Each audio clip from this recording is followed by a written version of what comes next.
शारदा सिन्हा, यह नाम सुनते ही मन में एक शीतलता का एहसास होता है, जैसे बिहार की सौंधी मिट्टी की खुशबू हवा में घुलकर गीत बन जाती हो।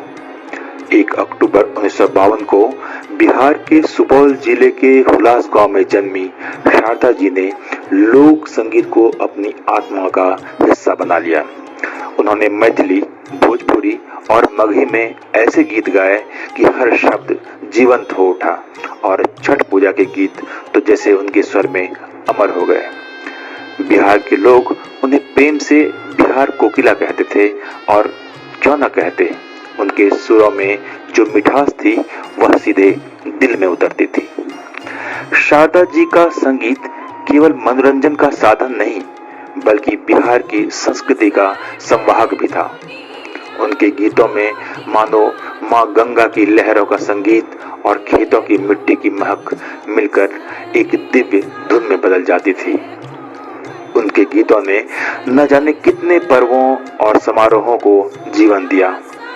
1951 में पद्मश्री और 2018 में पद्म भूषण से सम्मानित होकर उन्होंने इस देश को अपने योगदान का एहसास कराया।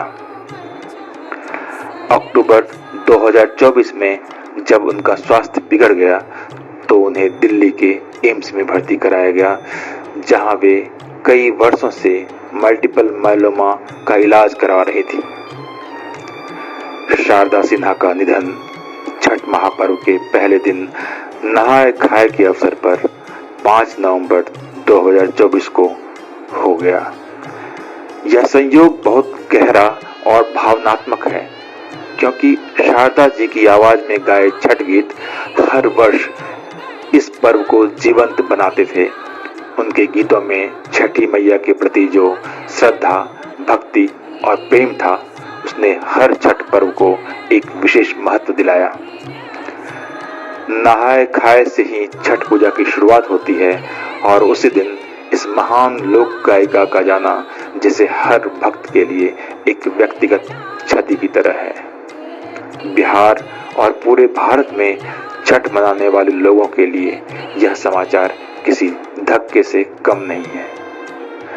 शारदा सिन्हा की आवाज में गूंजते छठ गीत अब हमेशा के लिए स्मृतियों का हिस्सा बन गए हैं, लेकिन उनका संगीतमय योगदान इस पर्व को सदैव अमर बनाए देगा।